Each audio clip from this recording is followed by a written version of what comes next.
In the fading light of a serene summer evening, I set out with the simple intention of acquiring a bottle of wine to complement the elaborate meal I had prepared.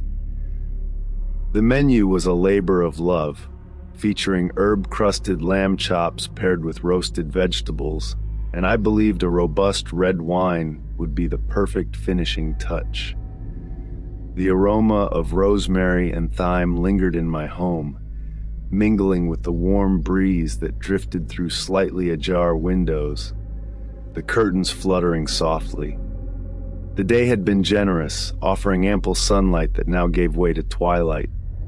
Believing I had ample time before dusk settled completely, I turned off the oven, secured the house, and informed my partner, who was immersed in a book in our cozy living room, that I would return shortly.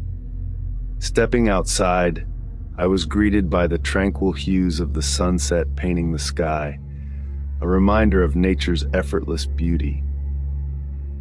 I headed towards my car, feeling the gravel crunch beneath my feet, my mind already racing back to the culinary delights awaiting at home. After ensuring I had my keys, which seemed to play a game of hide and seek in my bag, I embarked on my journey to the local wine shop. The drive was uneventful, filled with contemplative silence and anticipation of the evening ahead. Upon arriving at the shop, I was immediately drawn to the array of wines displayed with care. However, my attention was unexpectedly diverted by a peculiar figure browsing the aisles. This person, of indistinct appearance and demeanor, seemed out of place among the bottles and the shop's ambient lighting. Trying to maintain my focus on selecting a wine, I couldn't shake the feeling of being observed. Our paths crossed briefly, and though no words were exchanged, the brief eye contact we made felt laden with an unspoken message. Shaking off the unsettling encounter, I quickly chose a bottle and made my way to the cashier. The shop was quiet, save for the soft hum of the air conditioning and the occasional clink of bottles. As I paid, the strange figure brushed past me, their presence leaving a cold trail in the air. I hurried out, eager to leave the discomfort behind and return to the warmth of my home. The journey back was unnerving. The once clear night sky was now shrouded in an inexplicable darkness that seemed to swallow the light around me.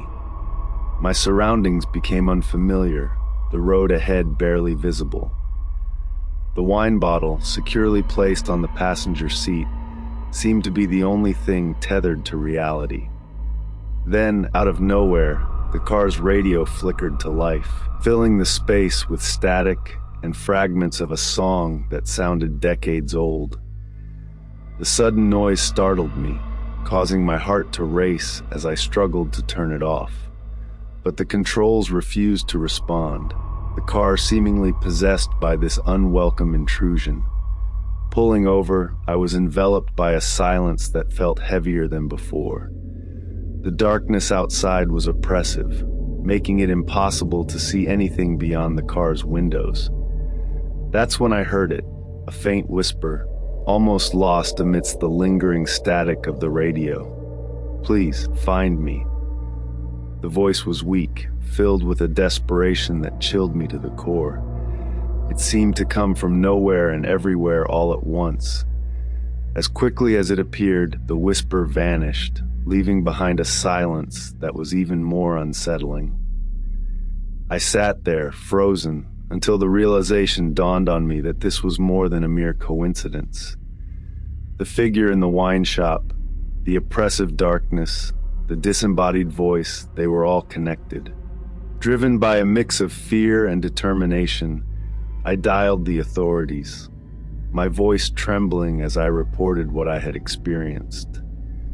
The police arrived with skepticism in their eyes, but a thorough search of the area led to a discovery that would haunt me for days to come. Hidden just off the road, obscured by thick underbrush, was the remains of a person who had been missing for years. Their disappearance a cold case that had long puzzled the community. I couldn't help but feel that the strange figure in the wine shop had led me to this moment, a silent guardian guiding me to uncover a tragic truth. The authorities were baffled by my account, but the undeniable evidence of my find forced them to listen. The days that followed were filled with a sense of unease. The darkness that had enveloped me that night lingered like a shadow, a constant reminder of the unresolved mystery that I had unwittingly become a part of. And though I tried to return to my normal life, the sight of an indistinct figure lurking at the periphery of my vision became a nightly occurrence, a silent watcher whose presence I could neither explain nor escape. As I grapple with the reality of my experience, I am left with more questions than answers. Who was the figure in the wine shop? What connection did they have to the voice that pleaded for help? And most importantly, how can I aid a soul that seems bound to me, seeking closure that I do not know how to provide?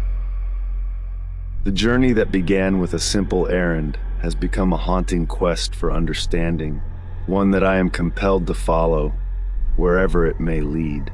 Each evening, as the sun dipped below the horizon, casting long shadows across the land, the figure at the edge of my vision grew more pronounced, a specter born from the twilight itself. It never approached, nor did it vanish entirely. It simply existed, a constant reminder of the enigmatic bond formed on that fateful night. Compelled by a mixture of dread and resolve, I began to delve into the history of the area, the identity of the person I had found, and any connection to the figure that now haunted my every step. The local library became a sanctuary of sorts, a place where I could seek answers among the dusty tomes and ancient records. Days turned into weeks, and the story that unfolded was as tragic as it was mysterious. The person I had found was once a beloved member of the community, vanishing without a trace several years prior. Rumors and speculation had swirled around their disappearance, but no answers were ever found, until now. The figure I surmised was somehow linked to this person, perhaps a manifestation of their lingering presence, bound to the mortal world by unfinished business or a desire for justice. The whisper in the darkness, the plea for help, was not just a call to discover their fate, but a plea to bring their story to light, to provide closure to a tale that had ended too soon. Armed with this knowledge, I reached out to the family of the deceased, offering my findings and my condolences. The meeting was emotional, a mixture of grief, gratitude, and a shared desire to understand the circumstances that had led to their loved one's untimely demise. Together, we approached the authorities with new evidence and a renewed plea for investigation. The process was slow, fraught with bureaucratic hurdles, and the challenge of reviving a case that had gone cold years ago. But the presence of the figure, ever watchful, served as a silent motivator, a reminder of the importance of perseverance. As the investigation progressed, so too did the occurrences around my home. Objects would move of their own accord, lights would flicker without cause, and the air would occasionally fill with the scent of flowers, a fragrance that had no source. It was as if the spirit was growing impatient, eager for resolution and release. Then one evening, as I sat contemplating the complexities of the case, the figure appeared more clearly than ever before. It was not just a shadow this time, but a form, ethereal and shimmering, standing at the edge of the light cast by my home. And in that moment, I understood what was required of me. I spoke directly to the figure, acknowledging its presence and promising to do everything in my power to bring peace to its troubled existence. I vowed to uncover the truth, to fight for justice, and to ensure that its story was heard. The weeks that followed were a whirlwind of activity. New evidence came to light. Leads that had once been dismissed were re-examined, and slowly the pieces of the puzzle began to fit together. The truth of what had happened, the events leading to the untimely death, and the identity of those responsible were unveiled, painting a picture of a tragedy that had been hidden in the shadows for far too long. And then, just as suddenly as it had begun, the haunting ceased. The figure that had been my constant companion vanished, leaving behind a sense of peace that had been absent for months. The lights no longer flickered, the objects remained still, and the air was free of unexplained scents. In the end, justice was served. The family of the deceased found some measure of closure, and the community was forced to confront the darkness that had lurked within it. As for me, I was left with a profound sense of having been part of something far greater than myself, a connection to the unseen world that would forever shape my understanding of life and death. The journey had begun with a simple errand, a quest for a bottle of wine, but it had led me down a path of discovery, danger, and ultimately redemption. The spirit that had followed me home, that had guided me through the darkness, had found its peace, and in doing so, had granted me a new perspective on the mysteries that lie just beyond the veil of our understanding. As the calm settled over my home and life began to return to a semblance of normalcy, I found myself reflecting on the events that had transpired with a mix of relief and disbelief. The haunting had ceased, justice had been served, and the spirit that had so profoundly impacted my life seemed to have found the peace it so desperately sought. Yet, in the quiet moments of the night, I couldn't shake the feeling that the story was not entirely complete. Weeks passed without incident, the memory of the haunting slowly fading into the background of my everyday life. Then one evening, as I was perusing a local bookstore for a new read, a chill ran down my spine. It was a sensation I had become all too familiar with, a signal that the boundary between our world and the next was once again thinning. Turning slowly, I half expected to see the familiar figure standing at the edge of the light, but there was nothing. The store was peaceful, save for the soft rustle of pages and the quiet hum of conversation. Shaking off the feeling, I attributed it to the lingering effects of my recent experiences and decided it was time to leave. As I made my way home, the sensation of being watched grew stronger, an invisible presence looming just out of sight. By the time I reached my doorstep, the feeling was overwhelming, a tangible pressure that urged me to turn around. And there, in the shadows cast by the streetlights, was a figure. But it was not the one I had come to know. This figure was different, its presence marked by a sense of urgency that the other had never possessed. As I stood there, frozen in place, a voice broke the silence, its tone clear and commanding. "You have not finished your task," it said, the voice resonating in the air around me. Confusion and fear gripped me. Had I not done everything in my power to resolve the haunting?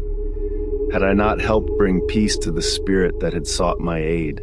The questions raced through my mind as the figure stepped into the light, revealing itself not as the spirit I had helped, but as another entirely.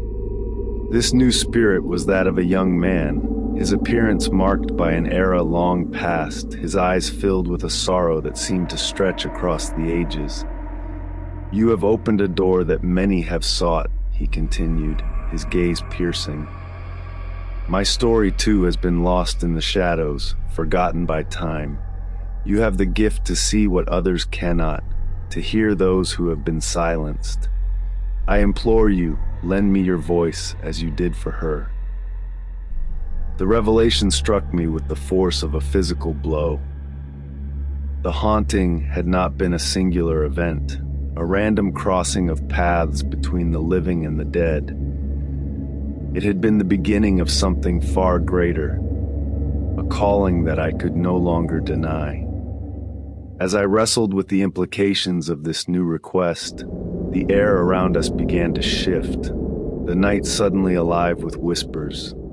The voices of countless others, each carrying a story that had been lost to the ages, filled the air. In that moment, I understood the true nature of the task I had unwittingly undertaken. The figure before me was but one of many, each bound to the mortal world by stories of injustice, tragedy, and unfulfilled destinies. My journey had not ended with the discovery of one lost soul. It had merely begun. With a heavy heart and a resolve fortified by the realization of my newfound purpose, I nodded to the young man's spirit. "Tell me your story," I said, stepping into the role of medium between the living and the dead, a bridge across the chasm of time. And as his tale unfolded, a story of love lost and a life cut tragically short, I knew that my life would never be the same. The peace I had found was merely the eye of the storm, a brief respite before embarking on a journey that would lead me through the heart of darkness in search of light. But in that darkness, there was also hope. For each story brought to light, each soul granted peace, would be a victory against the shadows that sought to erase them from memory. And though the path would be fraught with challenges, I would walk it willingly, a guardian of the forgotten, a voice for the voiceless. The twist, then, was not in the resolution of a single haunting, but in the realization that my encounter with the supernatural had opened a door to a realm I could no longer close.